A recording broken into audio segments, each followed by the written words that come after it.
G'day, here's a few pieces of Boulder Opal from central Queensland. It's been wetted to help bring out the colours, rules in millimetres. First piece, and that's the other piece that's underneath there. First piece is a piece of matrix type material.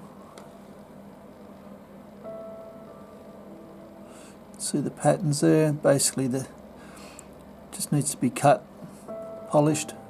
That's the back. The edge is a little bit thin. Don't want you going a little bit, about that much I think you'll find. It's thick enough to cut a stone. This piece, little stone.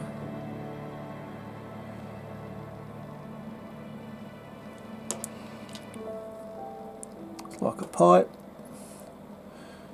Just cut it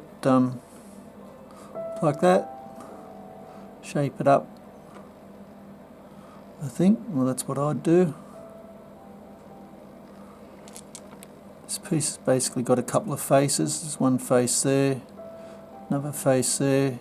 To get both you'd need to cut down with a fine saw through there.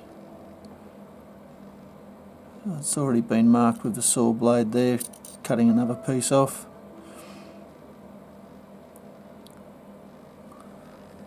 Lucky last. So, piece of matrix on the end of the stone here. As you can see, looks like it's been ground down. Maybe with a Dremel. With some of this sort of material, you really need to have a Dremel type tool. But that's it. It's the opals on the end there. Although there's another flash in here, but it's getting into the soft material there. Anyway, I hope you've enjoyed looking at those. Cheers.